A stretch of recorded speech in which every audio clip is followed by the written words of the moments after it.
Welcome back to the Fix Ops Roundtable. I'm Holly Peters, and I'm here with Aaron Calvert, the Fix Ops Director for Principal Automotive. Hey, Aaron. Hey, Allie, great. Glad to be here. Thanks for having me.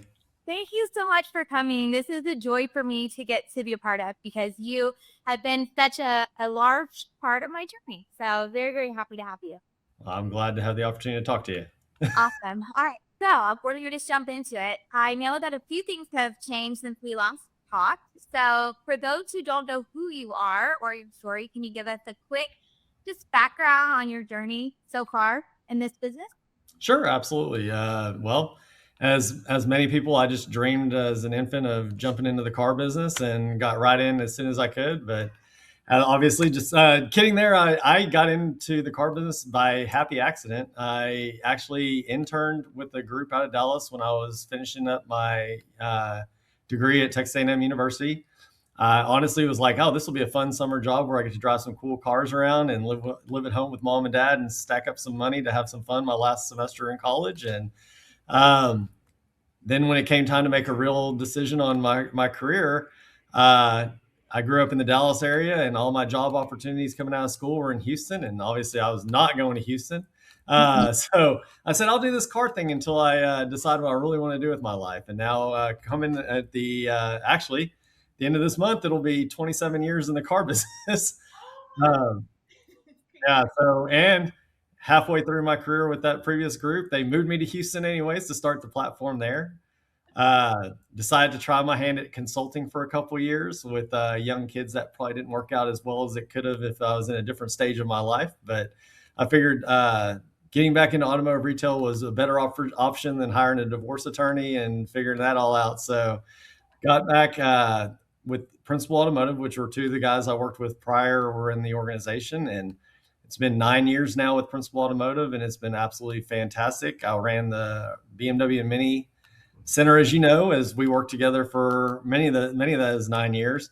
And just in January, I was promoted to actually run the platform as a fixed ops director. So I'm now getting my feet wet with all of our stores throughout the markets. Yay. Well, let me be the first to publicly congratulate you. I'm so excited, Aaron, and Thank I'm you very really much. excited about what the future comes. You've earned it. It's well deserved. So. I appreciate it. Thank you. Absolutely. Okay, so let him ride about 9 years. And when you stepped into BMW of San Antonio, what immediately stood out as the biggest opportunity? It was really more processes than anything else. I mean, as you know, we were busting at the seams in our old building, and we were spread out. We had to rent warehouse space so that we could put another 20 lifts in to actually take care of our client base and make sure our guests were taken care of at the highest level we could possibly do. But I mean, the logistics of the dealership made it a bit of a challenge. So the thing that I looked at from the start was we need some solid processes because the building and the logistics and the location were not going to be our friends. So what processes can we put in place? How can we start coaching these and training and make it repeatable and scalable as we continue to grow? Because they were putting a whole lot of cars in the market at that point in time. BMW's leases at that time were phenomenal. There were more 3 Series in our town than I think any other vehicle because of the lease special we were running. In fact, I was one of the ones driving one. So, um, but as we put those processes in place and continue to coach and get, I guess, consistent in inspecting what we expected, it allowed for us to perform at a high level, even though we had some obstacles and challenges in our way. And that made those processes made life a whole lot easier as we moved to our new building, which is the largest BMW center by square footage in North America. And those hardships and processes that we put in place at the old building made us elevate our level of experience to the nth degree when we got here and could actually stretch our legs and take care of our guests. And it's been nothing but great ever since. And we've just continued to build upon those early learnings and early teachings.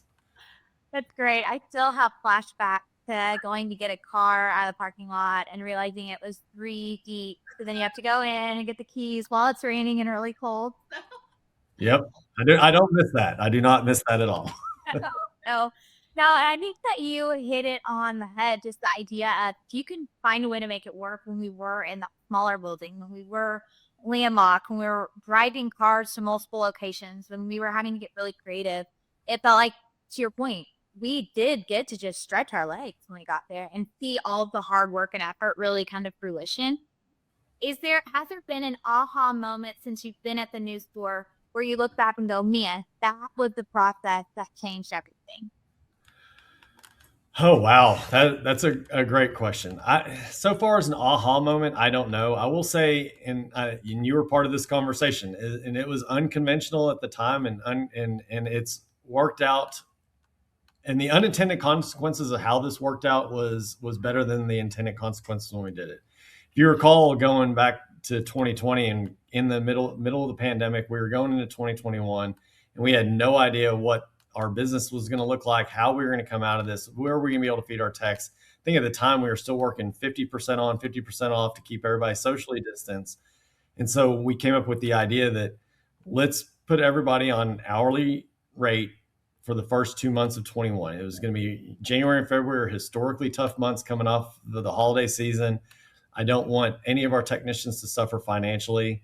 And then we use that to make a study on how we were going to quote time moving forward. Our challenge that I always had prior was we didn't use an official time guide. It was warranty times a multiplier, which would not stand up in a court of law. And then depending on who you got and how they multiplied and things of that nature, you might get three different estimates from three different techs. So we Mm-hmm. said, let's make it real simple.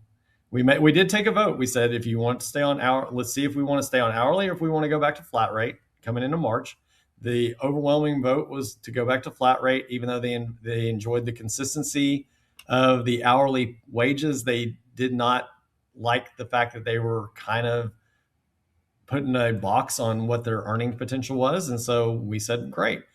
We said, we are going to make this simple. We are going to go warranty time across the board for our rates or for our quotes. If you're quoting it for warranty, it'd be the same as you're quoting it for customer pay. It took away the argument that if we had to goodwill something that was costing the technicians hours. It took away the argument that, well, I added this and this and this. Well, if it paid under warranty, this is what it would pay. And then we upped their rates equivalent to that 1 point or that multiplier that they were losing to make sure that they were compensated fairly. Mm-hmm. All that was to get consistency. The unintended consequence was, though, even though doing the math, 28 was the new 40, so to speak, for making sure you're 100% productive, that the technicians never got away from chasing the 40 hours. So you and I both tracked our weekly production and our weekly average from before we made this change and our weekly average after we made this change, saying exactly the same.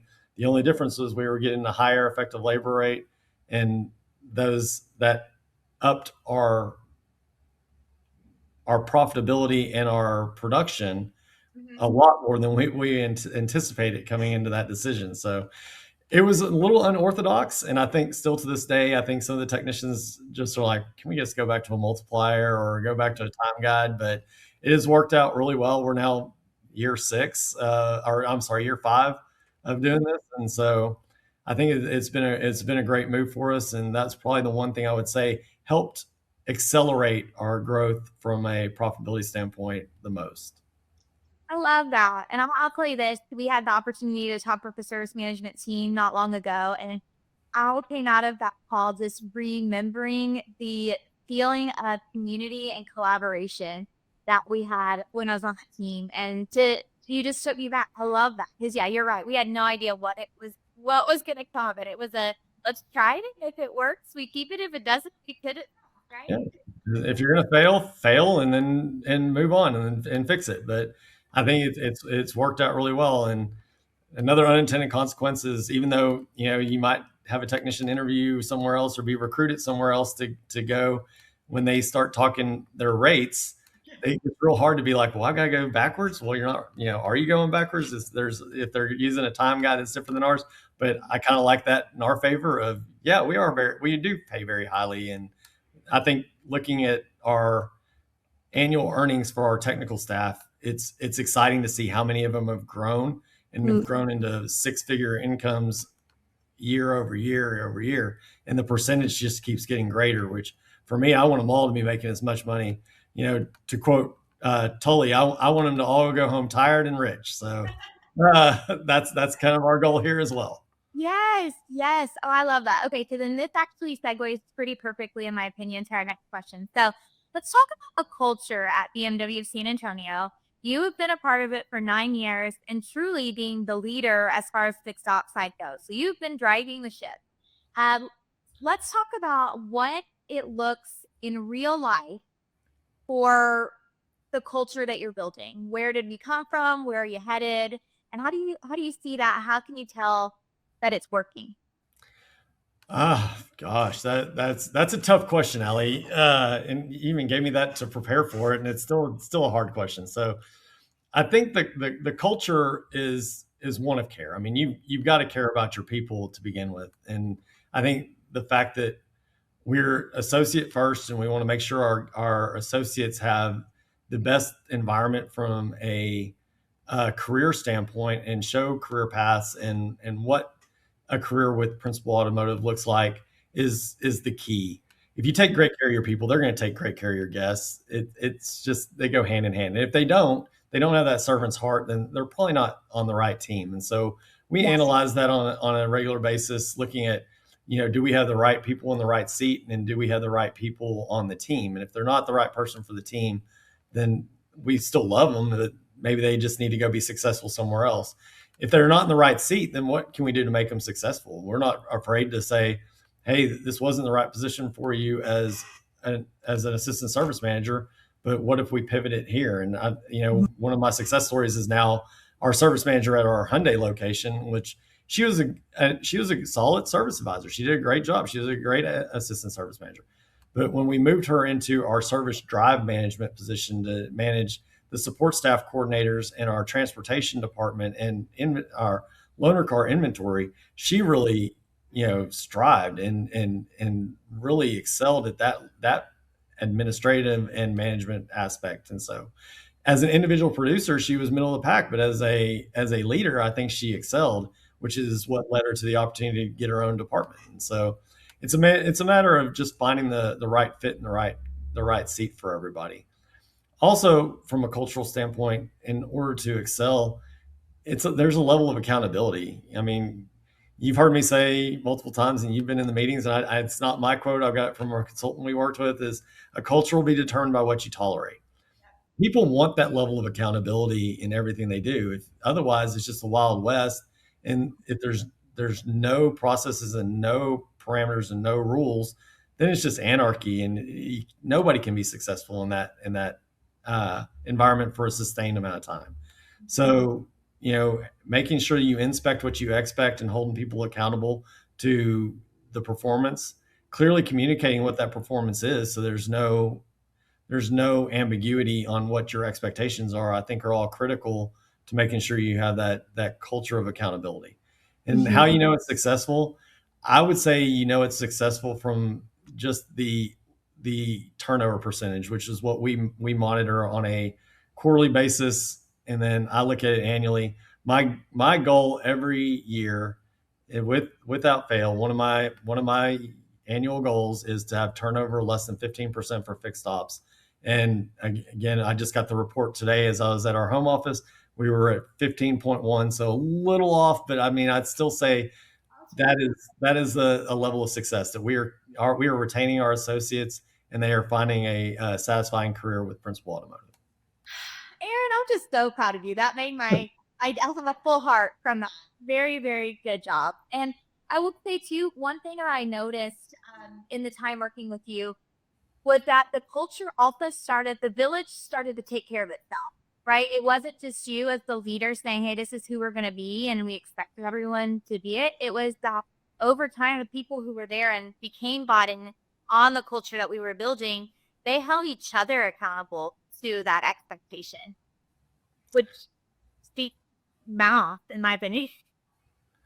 Which I think is critical. Like it could be a dictatorship. I could go in with my experience and say this is how we're doing it because I've seen it work multiple times under multiple franchise.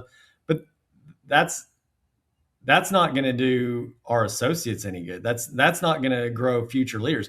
I'm doing a disservice to the organization if I operate under that guise, because I'm not growing future leaders within the organization if we have the growth opportunities. So I think an environment of collaboration and say, here's what I think. And I want my associates to challenge me. I want my direct reports to say, no, that is the wrong decision. What Mhm. if we did this? Or no, that is going to tear down our morale, or that is going to fly in the face of our purpose and our mission. You're looking at it from the wrong angle, and that's what's great. I mean, I think you did that multiple times. My service management team that you visit with have gotten much more comfortable challenging me or my directives if I'm wrong.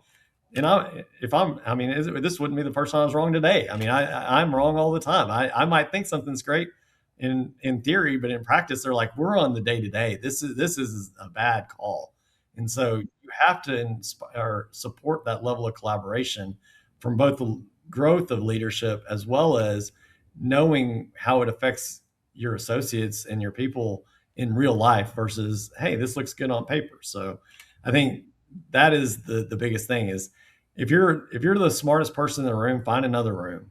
And I don't want to ever be the smartest person in the room. I missed that. I haven't heard that in a while, but that, like, amen. So this is something that I'm excited to hear about.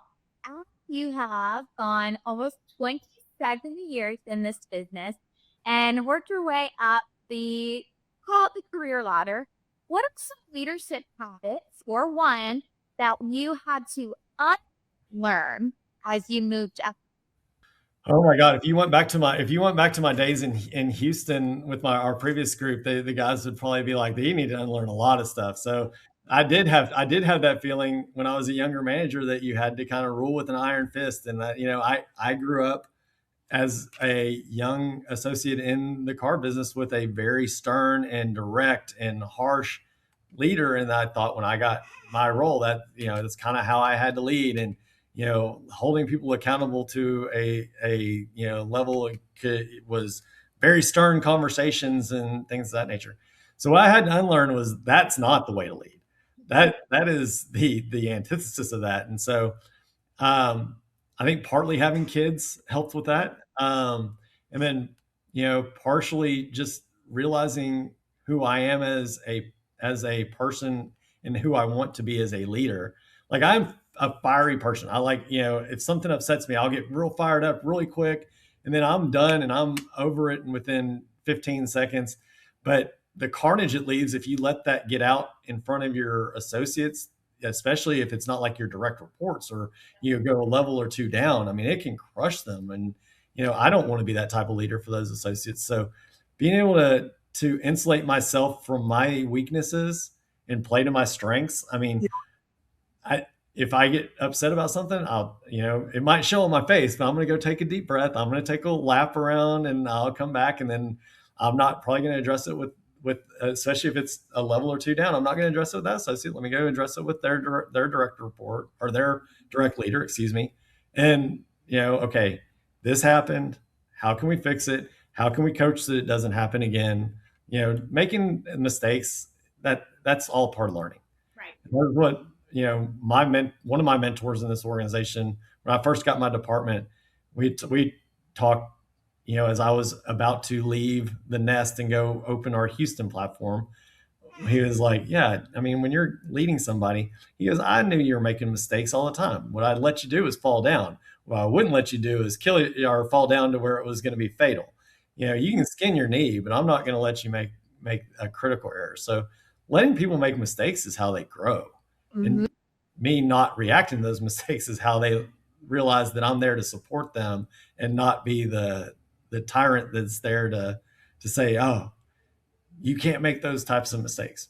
Making mistakes is a given. You just have to how you handle it and how you coach on it is what will ultimately define their success afterwards. So Well, I that's definitely had to learn that. I was, well, I was gonna say the fact that you did unlearn it and I got you at the point of like, I got you. That's kind of my mantra every is with my team is I want them to make a new mistake every day. but Yeah. new being the keyword, right? Because new means you're learning. I'm going to be there to catch you. I might not catch you before you skin your knee, but go try it. And then we're going to talk about why it didn't work. And then moving forward, you're going to go, oh, don't ever do that again to your friend. Yeah. No, you start making the same mistake over and over. That's a different coaching point because a mistake made more than once, that ends up being a decision. So then you're talking, is it lack of care or is it just lack of focus? And so that needs to be addressed a little bit, a little bit more directly. But Yes. Yes. Well, okay, to wrap us up, I am so excited about your new journey. So I'm going to reframe the way that I had initially written the question. okay. Well, now that you are starting a new fixed op leadership role this month, what does your first 90 days look like? Oh my gosh. So right now, my first 90 days is basically seeking to understand because I don't want to go in and be like, hey, we're underperforming here, we're underperforming there because I don't know.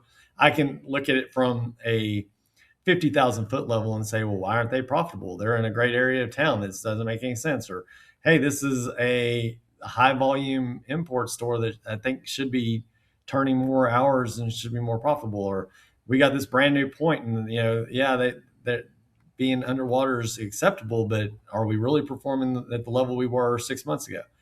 So me getting into the stores and learning the people and then finding out what their goals are and what they're working on is going to be, my focus for the first 90 days, setting a benchmark for what I can hold them accountable to after that. Not going in and saying, well, you're underperforming because, I went to a store yesterday, one of our sister stores, and it's out of market. I've never met the GM in person. They had a whole new management team, and I was unbelievably impressed with the management team that they had in fixed ops. I was like, man, these guys all know what they're doing. So why is fixed ops not performing? Well, they've only been there 2 months, 3 months. They're just now getting what was broken to begin with, and they're when we're talking, they're like, okay, they're working on all the right things. So let's monitor that. Let's see how we're increasing car count. Let's see how we're holding our advisors accountable. Let's see how we're managing productivity in the shop. And let's see how this can grow from there and turn that profitability around. And so my first 90 days is really just I want to learn the people. I want to learn their strengths, their weaknesses, their opportunities, and their threats, and then put a plan in place to hold them accountable. We're going to have benchmarks, we're going to have KPIs, we're going to be having those discussions, and then as we move forward and on agreed upon, level of performance, then we will, start ratcheting up the accountability if we're not following through on my level of expectations. Aaron, wait to watch you this year. I'm your biggest cheerleader on the sideline. I appreciate that. Be cheering from across the highway. All right. Well, Aaron, this has been incredibly valuable. Thank you so much for sharing with us today. I know that our listeners are going to take a lot out of this. And here's to a solid 2026. And thanks again for being on the Fixed Ops Roundtable. Thank you so much for having me. I enjoyed it. I love getting the opportunity to talk to you about fixed ops all the time. All right, hope you later. All right, take care.